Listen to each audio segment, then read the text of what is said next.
हाँ जी, नमस्कार, जय हिंद साथियों। कैसे हो आप सभी? स्वागत करता हूं आप सभी का लक्ष्य एजुकेशन पोर्टल के यूट्यूब चैनल में। साथियों, जैसा कि आप सभी को पता है कि अपना 14 मार्च को हिंदी साहित्य, हिंदी लिटरेचर विषय का पेपर होने जा रहा है। साथियों, आज के इस वीडियो सेशन में हम एक हिंदी साहित्य का प्रीवियस पेपर देखने वाले हैं, जो कि आपके 14 मार्च के हिंदी साहित्य के पेपर के लिए बहुत ही ज़्यादा महत्वपूर्ण पेपर होने जा रहा है। इस पेपर में से वह आपको कुछ क्वेश्चन है वो देखने को मिल सकते हैं, तो हमें इन क्वेश्चनों को अच्छे प्रकार से तैयार है वो कर लेना है। एग्जाम में साथियों इनमें से भी आपको कुछ क्वेश्चन है वो देखने को मिल सकते हैं। और साथियों 100% कई बार इस पेपर में से, यानी कि प्रीवियस पेपर होते हैं, उनमें से भी क्वेश्चन है वो देखने को मिलते हैं। तो हमें साथियों इस पेपर को अच्छे प्रकार से तैयार करना है, और जो भी मैं इंपॉर्टेंट क्वेश्चन बताऊँ उनको अच्छे प्रकार से तैयार भी कर लेना है। तो चलिए साथियों स्टार्ट करते हैं। जैसा कि आप सभी देख सकते हो, कक्षा 11वीं और हिंदी साहित्य का ये पेपर होने जा रहा है, और आप सभी को पता है कि पेपर का सॉल्यूशन करने के लिए आपको 3 घंटे 15 मिनट का आपको समय है वो दिया जाता है, यानी कि 3.25 घंटे का आपको समय है वो दिया जाता है। 80 मार्क्स का आपका ये पेपर होगा साथियों। 20 मार्क्स आपके स्कूल से देखने को मिलते हैं। ठीक है, आप सभी को इन बातों के ऊपर ध्यान नहीं देना कि यहाँ पर क्या लिखा हुआ है क्या नहीं। ठीक है, हमें साथियों बस मोस्ट इंपॉर्टेंट क्वेश्चंस देखने हैं जो कि आपके एग्जाम से संबंधित महत्वपूर्ण होने वाले हैं। चलिए सब साथियों, बिना टाइम वेस्ट करते हुए आज के इस वीडियो की शुरुआत करते हैं। सबसे पहले आपने जो परीक्षार्थी के लिए सामान्य निर्देश होते हैं उन सभी को आपको हमें पढ़ना होता है। ठीक है, तो सभी प्रश्न आपको करके आने अनिवार्य है, कोई भी क्वेश्चन आपको खाली नहीं छोड़कर आना है। ठीक है, और इसके बाद देखिए प्रत्येक प्रश्न के अंक है वो प्रश्न पत्र के सामने अंकित है, यानी कि लिखे हुए हैं। विद्यार्थी अपने नामांकन है वो प्रश्न पत्र पर अवश्य आपको लिख लेना है। प्रत्येक प्रश्न का उत्तर दी गई उत्तर पुस्तिका में ही आपको लिखना है। ठीक है, तो ये निर्देश होने वाले, इनको आप सभी को पढ़ लेना है। अब देखिए साथियों, यहाँ से अपना सेक्शन ए यानी कि खंड अ है वो देखने को मिलता है, और खंड अ में जैसा कि आप सभी को पता है कि हिंदी साहित्य के पेपर में आपको क्या देखने को मिलता है, अपठित गद्यांश और पद्यांश देखने को मिलता है। तो यहाँ पर साथियों एक पद्यांश है वो लिखा हुआ है, और इसको हमें अच्छे प्रकार से रीड करना है, और इसके बाद जो क्वेश्चन पूछे जा रहे हैं इनके आपको उत्तर बताने हैं। ठीक है, तो निम्नलिखित अपठित पद्यांश को पढ़कर प्रश्नों के उत्तर आपको देने हैं। तो इस पद्यांश को हमें अच्छे प्रकार से रीड है वो कर लेना, यानी कि 1 या 2 बार हमें अच्छे प्रकार से पढ़ना है, और इसके बाद जो क्वेश्चंस नीचे पूछे जा रहे हैं इनके आपको उत्तर वो बताने होंगे। ठीक है, तो यहाँ पर देख सकते हो ये क्वेश्चन होने वाले हैं, इनके आपको उत्तर वो देने होंगे। तो मुझे नहीं लगता कि आप सभी ये पद्यांश होने वाला बिल्कुल ईजी है, आप सभी कर सकते हो। मैं यहाँ पर आप सभी का टाइम है वो वेस्ट है वो नहीं करूँगा, क्योंकि आप सभी ये कर सकते हो, और ये साथियों रिपीट नहीं होते हैं, ये हमें हर बार एग्जाम के अंदर अलग अलग देखने को मिलते हैं। तो हमें आपको बस इसकी आपको प्रैक्टिस करनी पड़ेगी कि किस प्रकार से ये सोल्व होते हैं। मैं ऐसा नहीं कहूँगा कि आपको यही अपठित पद्यांश वो देखने को मिलेगा, लेकिन आपको इसकी प्रैक्टिस करनी है, और जो आपसे क्वेश्चन पूछे जा रहे हैं इनके आपको उत्तर देने का प्रयास है वो करना है। ठीक है, ताकि आप सभी को पता लगे कि हम कितना सोल्व है वो कर पा रहे हैं पेपर को। ठीक है, आगे बढ़ते हैं साथियों। दूसरा क्वेश्चन देख लीजिए, यहाँ पर क्या कहता है कि निम्नलिखित अपठित गद्यांश को पढ़कर प्रश्नों के उत्तर आपको देने हैं।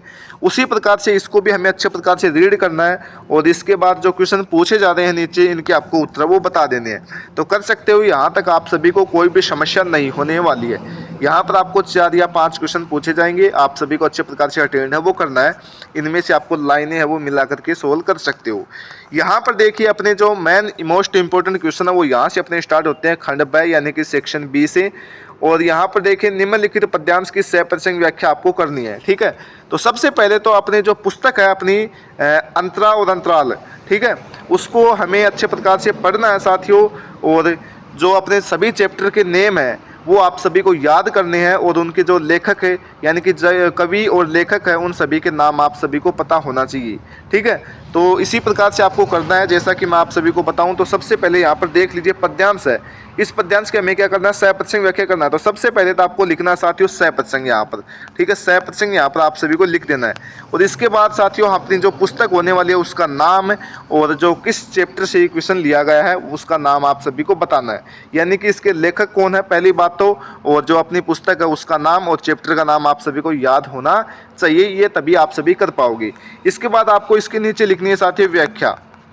ठीक है, ये व्याख्या साथियों आप सभी को सोल्व करना है, यानी कि इस पद्यांश को आपको यानी कि ये 5-6 लाइन लिखी हुई है, इनको आप सभी को 10 या 12 लाइनों में आपको प्रकट है वो करना है। ठीक है, इसके बाद आपको लिखना होता है विशेष। ठीक है, विशेष आप सभी लिखो तो ठीक है, वरना चल भी जाता है, ऐसी कोई समस्या नहीं कि विशेष लिखना जरूरी भी है। ठीक है, अगर आप सभी साथी अपने साथियों, अपने दोस्तों, मित्रों से अलग करना चाहते हो तो आप सभी इसमें विशेष है वो ऐड कर सकते हो, कोई भी समस्या नहीं होती है। ठीक है, आपका सहप्रसंग है वो सबसे अलग दिखने को मिलेगा। तो देखो, सबसे पहले आप सभी कर सकते हो। और देखो, अगर आप सभी को नाम ध्यान में नहीं आ रहा है तो आप किस प्रकार से इनको अटेंड है वो कर सकते हो। ठीक है, मैं पद्यांश की बात कर रहा हूँ, ना कि गद्यांश की। ठीक है, तो पद्यांश में साथियों एक सबसे पहले ध्यान रखना, यहाँ पर देखो लास्ट में क्या होता है, जो भी कवि होता है वो अपना नाम जरूर देता है। ठीक है, कई बार नहीं देते हैं, कई बार दे देते हैं। ठीक है, जैसा कि यहाँ पर कबीर दे रखा है तो यहाँ पर इसका मतलब क्या होगा, ये कबीर जी से लिया हुआ है। ठीक है, यानी कि इसके कवि हैं वो कौन होने वाले हैं, कबीर जी होने वाले हैं। ठीक है, यहाँ पर आप सभी देख सकते हो, इस प्रकार से आप सभी देख सकते हो, यानी कि आपको चैप्टर पता नहीं लगता तो कर सकते हो। ठीक है, इसके बाद देखो यहाँ पर नहीं लिखा हुआ है तो आप सभी को नहीं पता लगने वाला है। तो इनमें से आपको 2 देखने को मिलेंगे और इनमें से आपको एक है वो कर लेना है। इसके बाद बढ़ते हैं साथियों अगले क्वेश्चन की ओर। यहाँ पर देखिए, निम्नलिखित पद्यांश की भी आपको सहप्रसंग व्याख्या करनी है। उसी प्रकार से सबसे पहले सहप्रसंग लिखेंगे, इसके बाद व्याख्या लिखेंगे और इसके बाद विशेष लिखना है। ठीक है, 4 मार्क्स का देखने को मिलेगा। और इसी प्रकार से भी आपने अगर अपनी जो कहानी है वो पढ़ी होगी तो आप सभी कर सकते हो, जैसे कि अपना गूंगे वाले अध्याय से लिया गया है। ठीक है, और इसके बाद देखिए यहाँ पर जो अपना अगला है, यहाँ पर देख सकते हो, इसमें से भी आपको एक है वो कर लेना है। तो कर सकते हो, यहाँ पर आप सभी को कोई भी समस्या नहीं है। सुधा अरोड़ा वाले अध्याय से ये क्वेश्चन लिया गया है, ज्योतिबा फुले से। यहाँ पर देखो नाम भी लिखा हुआ है। तो इस प्रकार से आप सभी अपने जो लेखक या कवि का नाम है वो भी पता कर सकते हैं। ठीक है, तो कोई भी समस्या नहीं है।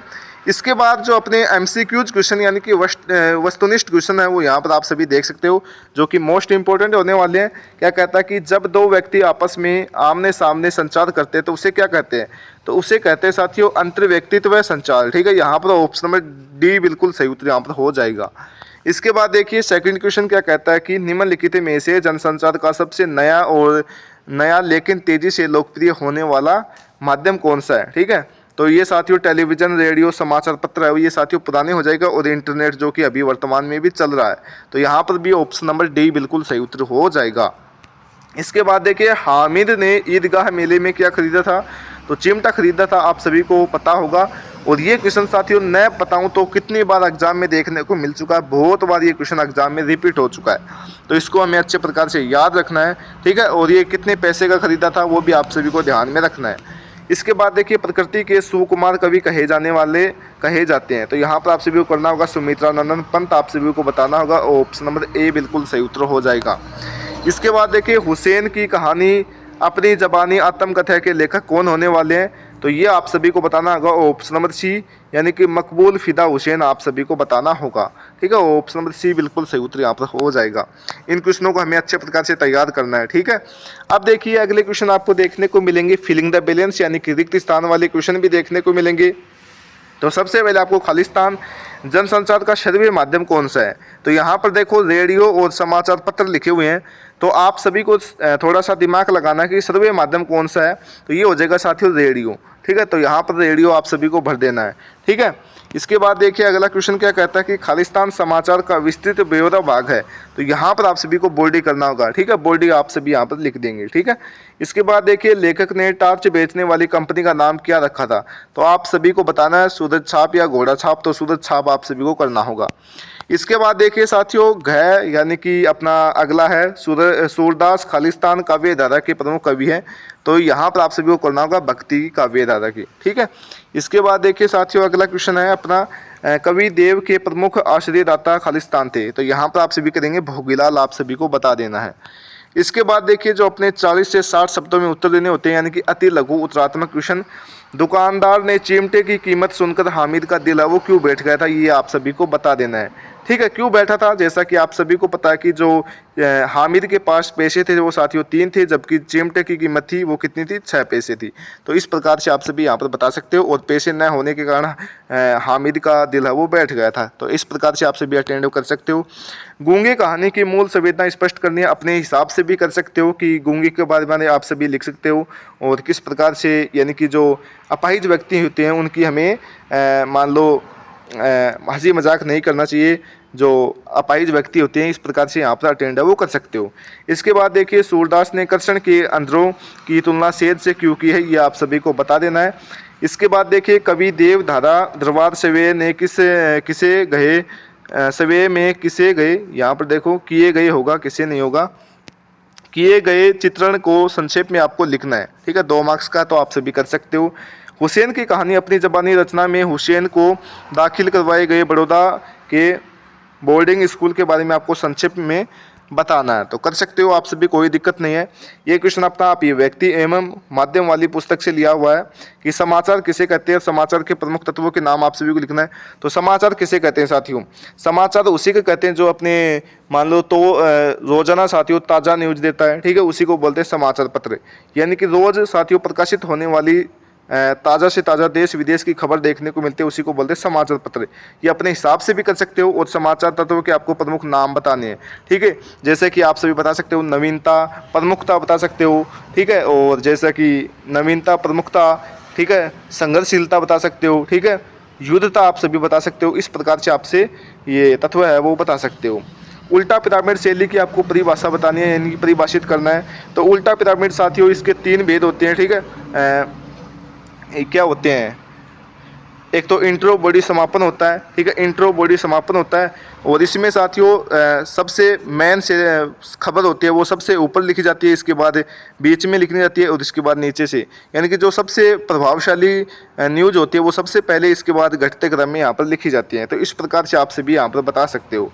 ठीक है, और ये साथियों उल्टा पिरामिड शैली है ना, वो समाचार लेखन की सबसे महत्वपूर्ण शैली होने वाली है, ये भी आप सभी यहाँ पर बता सकते हो।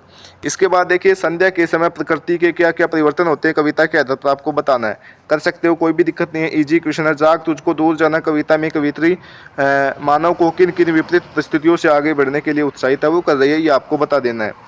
कस्तूरी मदद के आने पर ही चिढ़ने का क्या कारण है, ये आपको बता देना है। इसके बाद देखिए खंड से अपना देखने को मिलता है कि प्रतिभा छुपाए ही नहीं छिपती कथन के आधार पर आपको मकबूला फिदा हुसैन के व्यक्तित्व पर आपको प्रकाश डालना है।